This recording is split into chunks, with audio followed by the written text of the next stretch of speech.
L'artiste Bisso Solo que nous allons suivre tout au long de cette édition était de la partie lors du grand gala, n'est-ce pas, Bikoutsi, qui s'est tenu la semaine dernière sur la place parisienne. Un événement qui a vu la participation de toute la diaspora. Un événement, n'est-ce pas, plein de sons, de lumière et surtout de tradition.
C'est merveilleux de vivre un tel événement.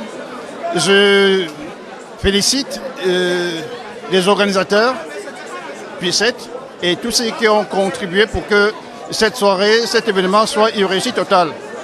Aussi, j'invite tout le monde le 28 juin de cette année au festival, premier festival Ekambolo qui va se tenir à Paris toujours. Donc merci à tous les organisateurs, merci à tous qui ont fait que cette soirée soit mémorable. Je suis très heureuse de participer à cet événement qui aujourd'hui nous a permis de nous rassembler, fils et filles Ekang de la diaspora. Cela prouve que les Ekang peuvent se lever, les Ekang peuvent se réunir, les Ekang sont prêts pour relever leur culture. Je suis très heureuse de voir tous les frères ce soir ici réunis et je dis en avant les fils et filles de la diaspora. Oui, voilà ici Mimi Matisse, la chancelière du Luxembourg. Mes impressions ce soir sont très bonnes. Pour une première édition, Pichet Samuela, Bravo, félicitations. Tu as essayé. Voilà, ce n'est qu'un succès phénoménal, pardon.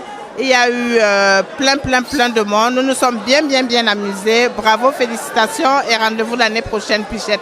Bisous, bisous. Mimi Matisse, la chansonnière.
Alors, notre invité ce matin n'est autre que le DJ Archimède, n'est-ce pas? Nous sommes du côté d'Hambourg et il faut dire que c'est vraiment l'homme qui fait la pluie et le beau temps sur les platines musicales ici du côté d'Hambourg, du nord. Nous sommes totalement au nord de l'Allemagne, vraiment au plus profond de l'Allemagne. Et alors, dites-nous un tout petit peu, quelle est cette passion qui vous anime au quotidien sur vos platines? Ah ouais, déjà merci pour la question posée, merci vraiment pour l'hospitalité, merci aussi surtout pour cette occasion que vous me donnez, monsieur Lessopi, de m'exprimer devant le peuple camerounais. Alors, parlant de passion, la musique, je la vis depuis le berceau. Et que ce soit les battements de chaque musique, j'ai su percevoir ça très tôt. Depuis ma tendre enfance. Et par le passé, c'était carrément une animation traditionnelle, c'est-à-dire tam-tam et balafon que j'ai eu à faire. Et une fois arrivé en Europe, vu que c'était très compliqué pour moi de constituer toute une équipe de travail, je me suis dit, bon ok, avec tout le bagage musical que j'ai déjà, je peux aussi faire plaisir tout seul. Et là, je me suis reconverti derrière mes platines et tout. 13 ans déjà que ça dure. Et ça me fait plaisir de voir que tout le monde jusqu'ici est toujours satisfait. Donc c'est ça ma motivation première en fait. Alors Archimède Premier, d'où vient d'ailleurs ce nom qui vous colle pratiquement bien à la peau? Ah ouais, Archimède de base c'est mon prénom. Archimède c'est mon prénom, mon unique prénom, il faut le dire. Ça c'est le prénom donné par mon papa à ma naissance. Premier au fait c'est juste une façon de rester en compétition envers moi-même. C'est-à-dire, à chaque fois que je dois faire danser, je me dis, n'oublie pas que tu es le premier, au fait. Tu ne dois pas être deuxième, tu ne dois pas avoir le sentiment d'être le deuxième sur le coup. Et donc, du coup, c'est juste ce premier que j'ai rajouté qui pour moi, juste comme une motivation, en fait. Et donc, les résultats sont assez palpables. Évidemment, les résultats sont tellement palpables. On vous a vu ce soir haranguer la foule, haranguer la masse et même à la fin voir des gens venir vous ovationner, vous féliciter. C'est du quotidien? J'avoue que, ouais, je peux dire, ça c'est sans vouloir me prendre le melon, mais depuis pas mal d'années quand même, c'est toujours ce sentiment de... C'est-à-dire, le public me redonne ce que je lui donne au fait. En fait, animer, c'est pour moi, je me charge positivement, je dois transmettre ces ondes positives à mon public. Et donc à chaque prestation, après chaque prestation, il y a ce retour à l'envoyeur au fait. Et c'est vraiment, ça me fait vraiment chaud. Donc actuellement, je rentre chez moi très apaisé, en ayant le sentiment d'avoir accompli ma mission et tout. Et puis voilà. Alors, évidemment, on se retrouve dans une soirée qu'on peut qualifier d'une soirée internationale parce qu'on a des gens qui viennent du monde entier. Et pour vous, relever un tel challenge, c'est davantage un moment de fierté. Oui, c'est un moment de fierté plus qu'autre chose au fait. Parce qu'à chaque fois que tu as le sentiment que tu fais juste une routine au fait, ça devient comme un jeu et puis on a souvent trop tendance à s'asseoir sur ses lauriers. Donc à chaque fois qu'il y a ce nouveau challenge, je suis 2 fois plus motivé au fait. Non seulement 2 fois plus motivé, mais lorsque je vois le public se trémousser, je me dis ok, le travail il est accompli et puis les ondes positives sont là et tout le monde me redonne aussi bien quoi. Merci Archimède, en tout cas c'est l'homme à tout faire ici du côté d'Hambourg. Nous sommes au nord de l'Allemagne et nous ne pouvons que vous souhaiter un bon vent. Je vous dis merci beaucoup monsieur Lessopi, bonjour le Cameroun. Merci d'avoir été de nous tout au long de cette édition. Rendez-vous la semaine prochaine pour une autre édition de Diaspora Show.